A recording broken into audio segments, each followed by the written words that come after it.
शुक्ल, doctor रश्मि शुक्ल, झलक शुक्ल, जयदेव शुक्ल અને ભૂમિકા શુક્લ।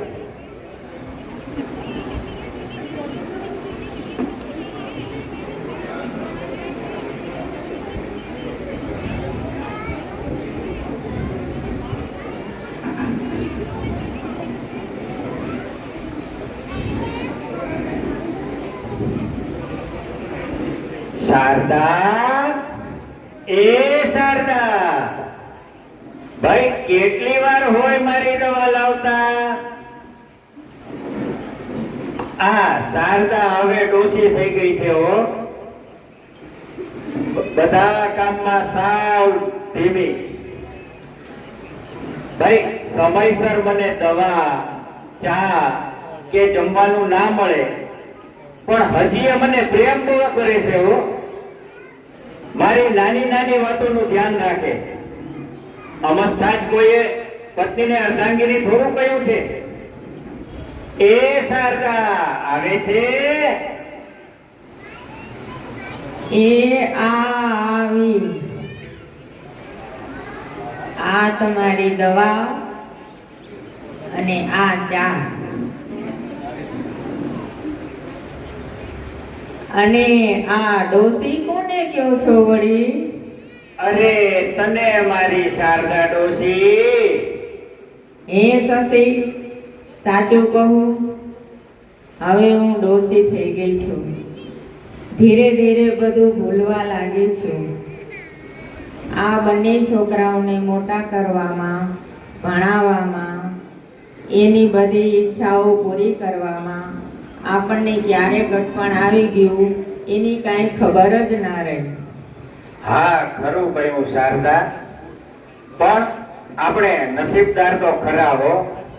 આપણા બંને છોકરાઓ સારા શેઠ થઈ ગયા છે, પણ એક વાતનું દુઃખ છે, બંને આપણી મરજી વિરુદ્ધ લગ્ન કર્યા છે। હવે જમાનો બદલાયો છે। છોકરાઓને ગમ્યું એ કર્યું। આપણી વહુઓ પણ સારી છે, નોકરી કરે છે, કમાય છે, છોકરાઓનું ભવિષ્ય સારું છે ને? એ કમાય અને તું ઘરના ગયડા કરે કા? એ કમાય છે તો પોતે વાપરે છે ને? અને આ ઘર હજી શશિકાંત ત્રિવેદીના પૈસાથી ચાલે છે। બસ હવે આપણે શું જોઈએ? 2 ટાઈમ જમવાનું મળી જાય એટલે ઘણું। હું શું કહું છું તમને કે આપણી બધી મિલકતના 2 સરખા ભાગ કરીને છોકરાઓને આપી દઈએ તો? ના ના શારદા, એ ભૂલ ક્યારેય નહીં કરવાની। આપણી પાસે પૈસા છે ને ત્યાં સુધી જ બધા સગા છે, પછી તો નહીં તો તું આ બેસીને જે નિરાતે ચા પી શકે છે ને, ચાય નહીં પી શકે। એ તો તમને એવું લાગે। આપણે જોઈ જોઈ અને શું કેટલું આપણે જીવી જીવીને કેટલું જીવવાના છીએ। પાડી દઈને 2 ભાગ। તને આજે મોટાનો વિદેશથી ફોન આવેલો હતો ને? હા, આવ્યો હતો।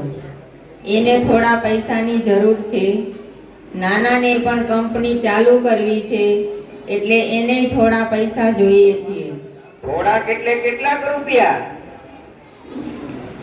એકને 20 લાખ અને એકને 30 લાખ। એટલે આ મિલકતનો ભાગ પાડી અને બંનેને વેચી દેવું છે એમને? શારદા, આ શશિકાંત ત્રિવેદીએ મહેનતનો એક રૂપિયો ભેગો કર્યો છે। મને ખબર છે, પણ પાડી દઈએ ને 2 ભાગ। આપણે જીવતે જીવ પડી જાય તો સારું। તો તારી એ જ ઈચ્છા હોય તો ભલે। ભલે આના વિશે વિચારી અને નિર્ણય લેજો।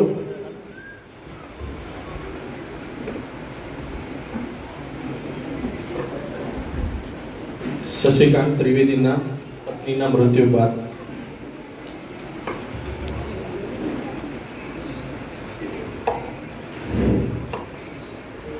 તું મને ક્યાં છોડીને જતી રહી શારદા? તારા વગર હું કેમ જીવું છું મારું મન જાણે છે. મોટા વહુ, એ મોટા વહુ, ચા આપશો મને? શું આખો દી ચા ચા કરો છો? બીજો કઈ કામ ધંધો છે કે નહીં તમારે? મારો વર અહીંયા વિદેશમાં નોકરી કરી કરીને થાકી જાય છે અને તમારે બધા અહીંયા જલસા કરવા છે? એ તારો વિદેશમાં શું ધંધો કરે છે ને એ બધી મને ખબર છે, અને અહીંયા કોણ જલસા કરે છે ને એ પણ હું બધું જોઉં જ છું. ઓહો, આટલી હિંમત ક્યાંથી આવે તમને બોલવાની? શું લપ કરો છો ભાભી? મૂકો ને એમને.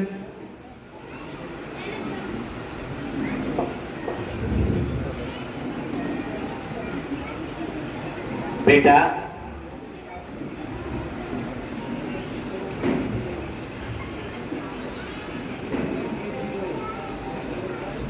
બેટા, મને થોડા રૂપિયા આપને. મારા થોડા મિત્રો બહાર ફરવા જાય છે તો મારે ફરવા જવું છે. આ ઉંમરે ક્યાં ફરવા જવું છે? ઘરે બેસીને ભક્તિ કરો ને તો ઘરની બહાર જવાનો વારો આવશે.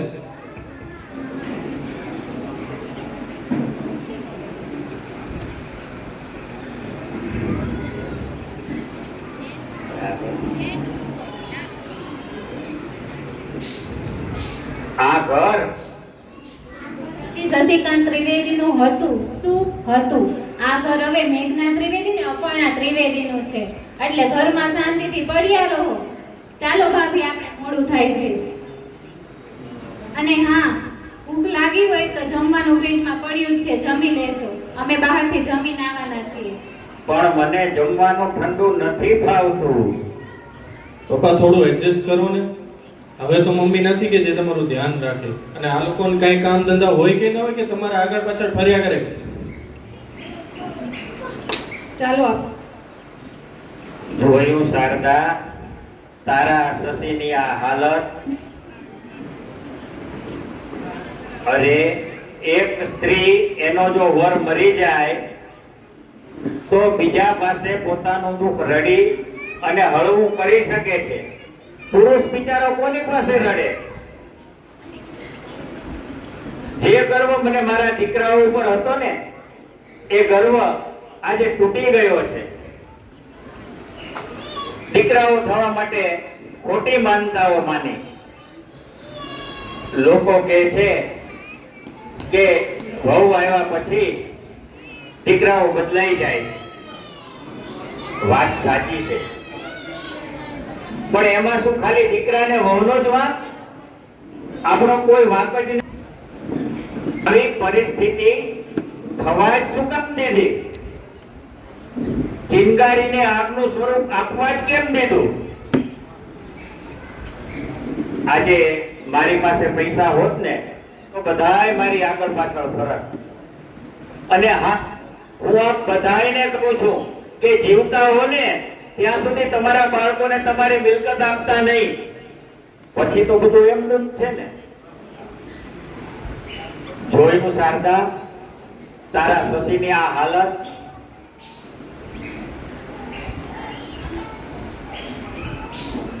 આ શશિકાંત ત્રિવેદી હવે તૂટી ગયો છે, થાકી ગયો છે, હારી ગયો છે.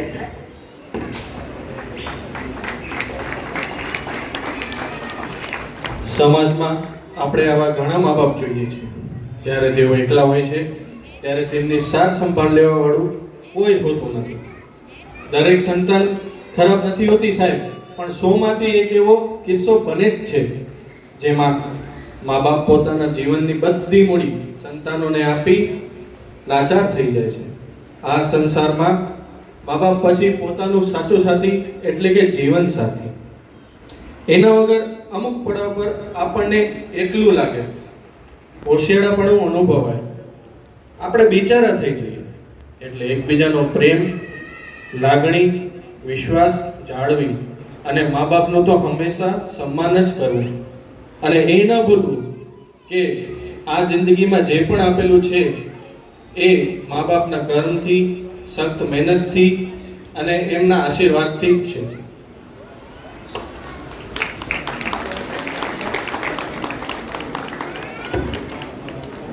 ખૂબ જ સરસ નાટક હતો ને અગર ધ્યાનથી તમે સમજ્યું હોય તો એ નાટકમાં ઘણું શીખવાનું પણ હતું.